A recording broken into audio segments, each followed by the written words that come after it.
So I prepared two separate documents because I just wanted to go a bit into, first of all, data analysis. So we can look at how can we actually find out whether a data set is biased or not. And then I'll go through, for example, sentiment analysis here with a neural network. So for anyone who has never coded before, don't worry, I'll explain everything. So the first thing you can see is I'm using Python as a language.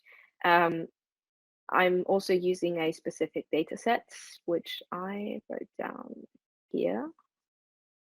Let me put up that data set so you know which one. So this is a news data set, which means there are news articles from American publications. This is a very important fact. But yeah, this is Kaggle, as I already mentioned. They have lots of different data sets, also like competitions if you want to work on this. But people just share their own code here. So you can start your own notebook and just upload it here, and people can, well, see what you did or not. You can get credits. Yeah, it's a huge thing, so I really recommend checking this out. But the main thing is really that yeah, Google Colab is just the easiest thing. You can connect it to your Google Drive as well. And you run the cell by just clicking on the play button. Sometimes it might take a while. That's why I used very simple examples here, so we don't have to sit here for 3 hours. I've had instances where it really ran for like 10 hours straight. So I'm not going to do that to you. But yeah, so first thing I have to install packages. Snorkel is Snorkel and TextBlob are both packages to, for example, label data. This will become important later on. Then in general, we always have to install, sometimes install, but always import different libraries, because I could be writing the code myself, like all of it, but I think this will take years. And thankfully, there are other people who've already written all the code before, years ago, and made it publicly available. So you can just download their functions and import them here. Then I also have to add this to my Google Drive. As you can see, you can always run the cell here, and then it will give you the output down here. In this case, I'm just informed that it is now mounted to my Google Drive.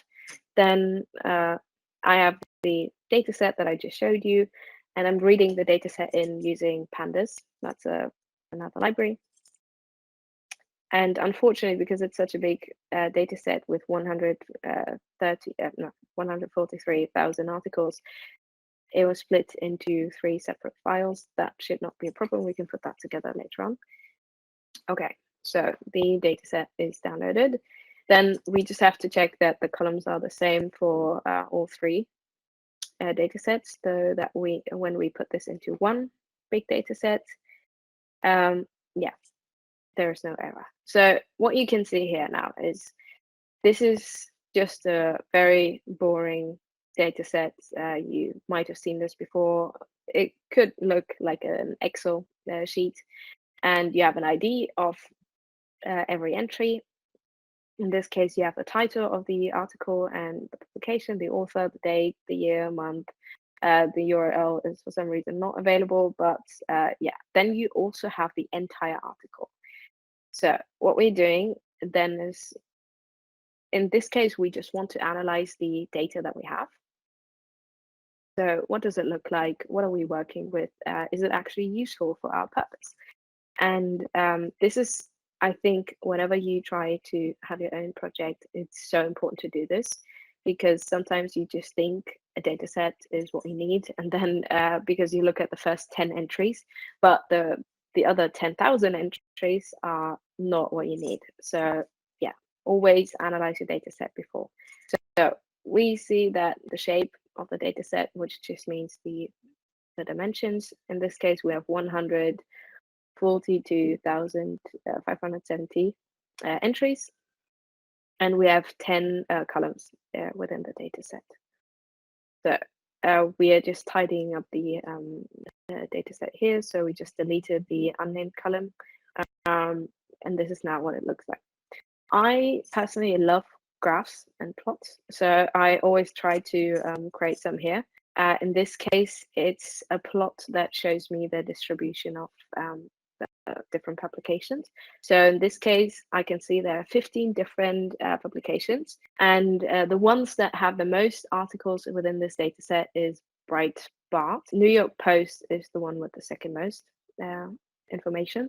So, for example, if Breitbart was a very scientific newspaper, then you can see that already, because it has so many entries within this data set, that there's already a bias towards scientific news, because in this context, it would have more scientific news to train with than other news, for example. And here you can see that all of these articles were published between 2015, very small, to 2017.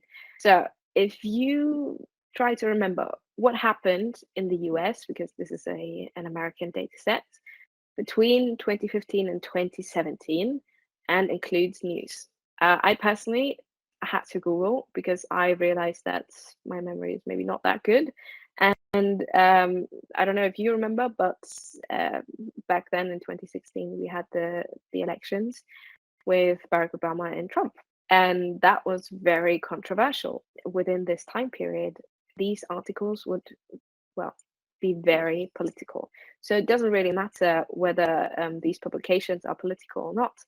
The chances of them just posting about different political things that are happening in the US between 2015 and 2017, when the elections and the whole candidacy happened, is very likely. We look at the authors. I personally don't know any of these authors, but it's still interesting to see. You know, sometimes they're very they're just specific authors that obviously work for one of these publications, and sometimes they obviously put their own opinions in there, and this is what also influences their neural networks. If you really want to, you can start googling all of them and see, okay, what is their background, what if they're all white, then you can already imagine that the content, the text that they produce is very biased already, because the authors are, you know, they probably grew up in the same environment.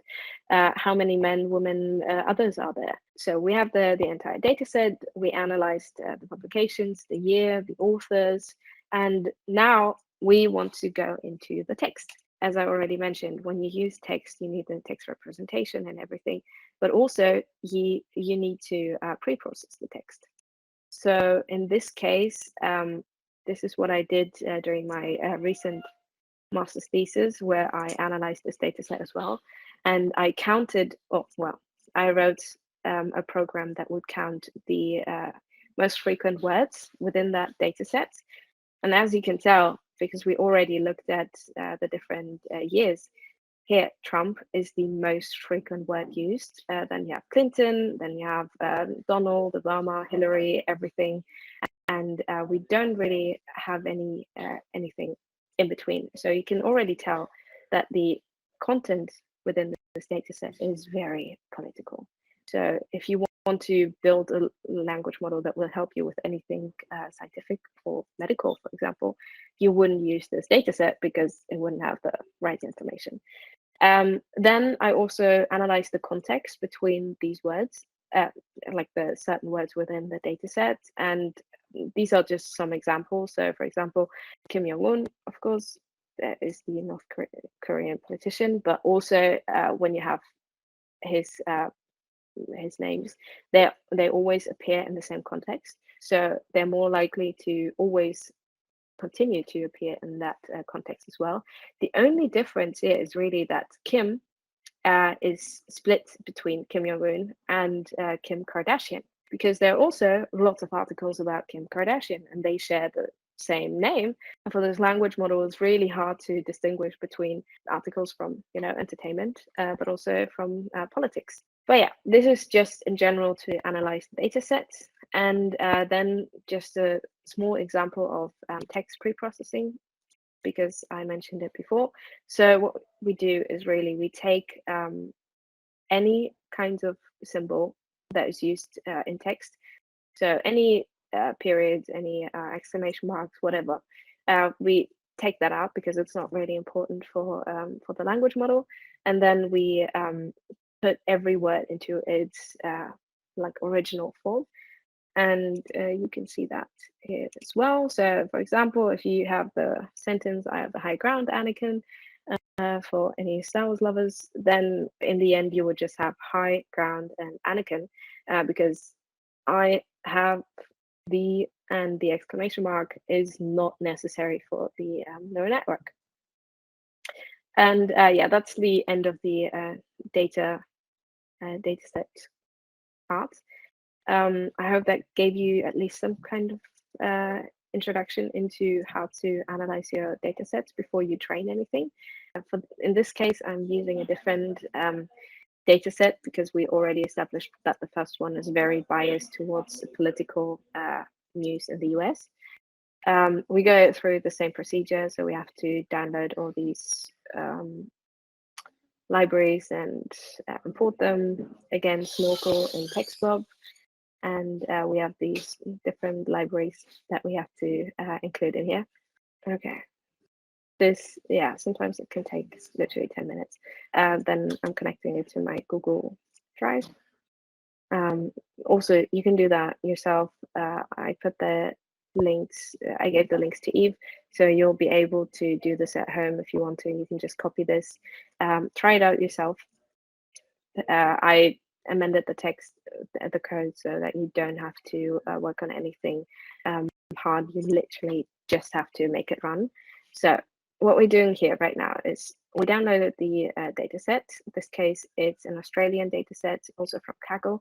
They also have news headlines, but more diverse. Then we're creating labels. Labels, that's very important because we need the, well, ground truth, which is always hard when it comes to sentiments, because to some people it might be positive, to some people it might be negative, depending on the content. But yeah, in this case, we're using Snorkel, which is like a very good library to that can already, get these sentiments and see whether it could be positive or negative potentially. Then what we can also do is we can create our own vocabulary of positive and negative words.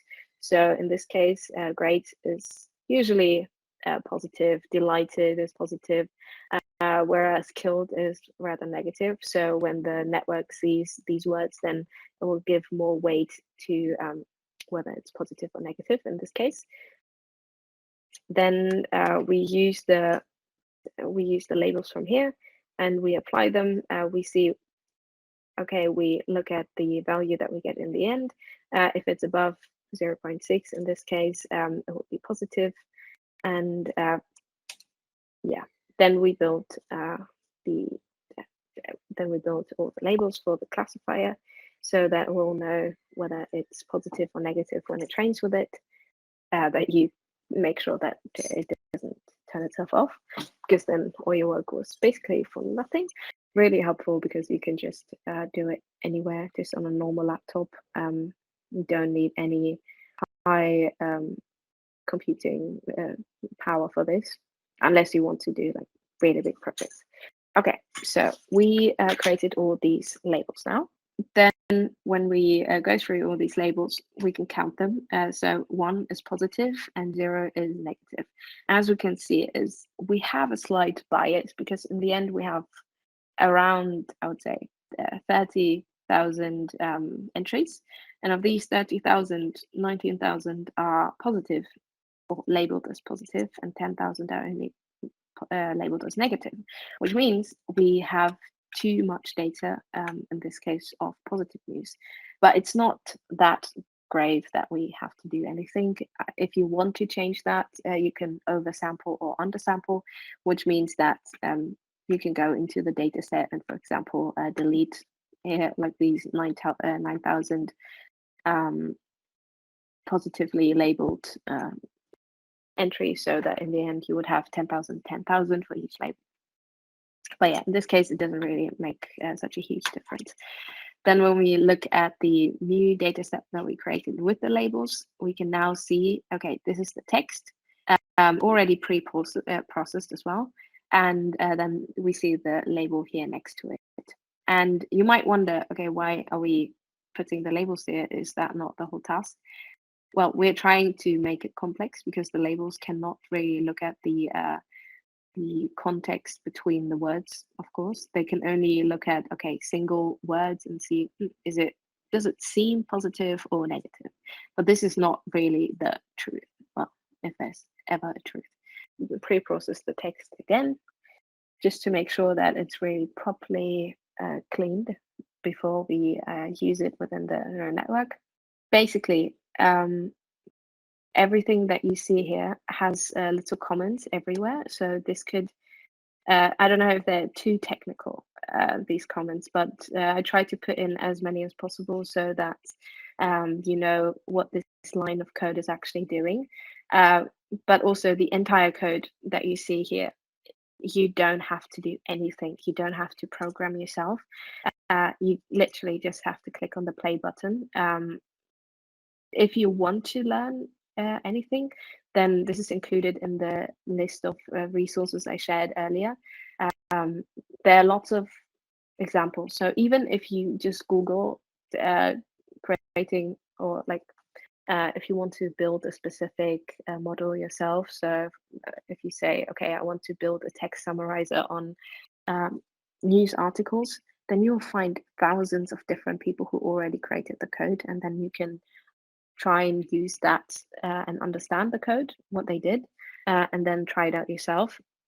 There are lots of, for example, Medium articles, so from the platform Medium, and they go really deep into each line of code. So they explain to you, what did I do here? Why did I do it like this? What other techniques could I have used? And so on. What is more efficient? What is better? What would not work well enough? And yeah, but it's all in the resources I shared earlier. So great. We have now completely tokenized. Well, yeah, pre-processed the text, but also tokenized. I probably forgot to mention what tokenizing means. Basically, now if we have a text, the entire text is just one entity. But now we have to split it up in several parts. So, for example, each word would be a separate token. Each sign, whether it might be an exclamation mark, a period, whatever, is a single token. And this is what is fed to the neural network as a vector later on. But yeah, that happens throughout the pre-processing period.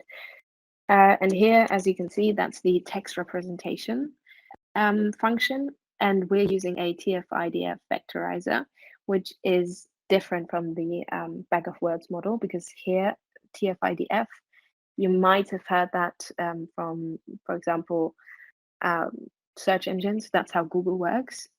You look at different documents, and then you count how often a certain word appears. And the more it appears, the less important it is, because if you take the word the, for example, then the article would not be about the word the. Yeah. So it would be maybe about submarine, and then submarine, because it's such a specific word, would not appear as often as the. And then you look at different contexts, and then you give different words a more weight than other words. So that's why we're using TF-IDF. There are different text representations, as I mentioned. You just have to try out and see if it works for you. But yeah, in this case, we're using a very generic model. It's called logistic regression. It just predicts based on the data that you give it, what the next data would be. We have a test size of a third. That means that we're using 66% of the data set that we give to this program is used to train the network, and 33% is used to test it on new data, basically, that the network doesn't know. And this is very important, so you can make sure that in the end, the model doesn't train too well onto the data it knows. And as you can see here, the accuracy bit is 94%. which is already very good. But given the fact that we are using a very small data set of 30,000 entries, and they're just text headlines, this is, I mean, it's already impressive, but you can do more with more text, for example. But yeah, this can be changed again when you change some of the labels, when you change some of the parameters. But yeah, 49% is, I would say, already good for the fact that we don't have a lot of data here. And then when you want to see whether the model actually works, I have one example here. A tiny dog was found. Usually that would be a positive sentiment as a news thing, I would say. And if you run this, it gives you a 1, which means the machine learning algorithm here behind it also thinks it's positive. Then again, if I comment this out, sorry if I forgot to say this, the green parts, they just show that it's going to be ignored by the Google Colab. So it would be just a comment. And yeah, now it says the war was lost, which is usually a more negative sentiment, and we get the label 0. Yeah. So you can see, okay, it already works. So depending on a news headline that you give to the system, it will give you back the label that it predicts. So these headlines don't appear in the data set. If you want, you can give me an example headline that you might want to try out. I can type it in. The sun is always shining, which is positive to some people and negative to some people. Okay, here it is seen as something positive, probably because of shining and sun. But yeah, you can try it out yourself. You can experiment with it and just see what you think. So if we have enough time left, I'm just going to go through this quickly. This would be the deep learning approach in this case. So we talked about this earlier. This is just a very simple machine learning model because it doesn't have any layers in between. It just goes from the text representation right into the model, the logistic regression model, and then they're like very complex stages in between, of course. But yeah, there are no there's no deep learning in it because there are no hidden layers that make the model more complex than it is right now. We can try out a new approach in this case with a deep neural network, and I kept it very simple because obviously we don't have much time, and the deeper the network is, the longer it takes to train it, which means sometimes it can take hours or days. So I'm using a normal embedding layer. In this case, you can see the architecture in this image down here. You just imagine it as a tunnel, and within that tunnel you have different stages where you have to go through to get through to the other side. And the first thing is the embedding layer, where you give every single word that is put into the neural network a vector representation, because as I already mentioned, neural networks don't really understand letters, so they need numbers in this case. And after every word has gotten their own vector, they are given to a pooling layer, which concentrates on the most important aspects of the data, and then this is put into the neural network which will then identify whether something is positive or negative. So yeah,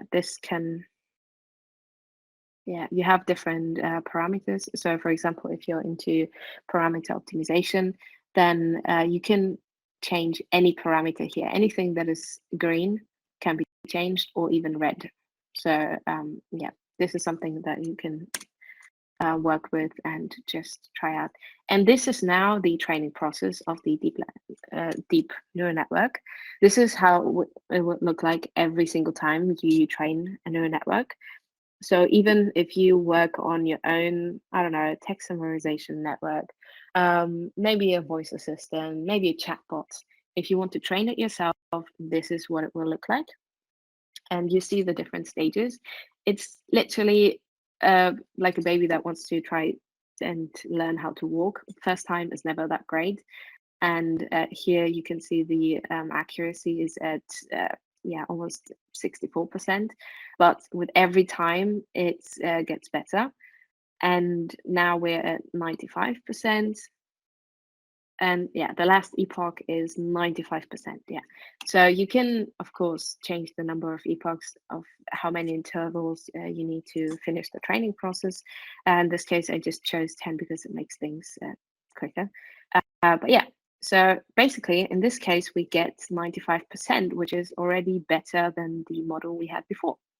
So even if it's a very simple model, you can already see that it's so much better to use a deep neural network in this case than just a normal machine learning algorithm. We have the same examples here where the tiny dog was found. Now, when it gives you the answer, it will not just give you 1 or 0. It will give you the confidence it has in this decision. So basically, this model is 98% sure that this is a positive headline. And if we try the other headline, oh, wait, the war was lost. Then we get the confidence that, this is closer to 0. So this is 1% sure that it's positive. So basically 98 something percent sure that it's negative.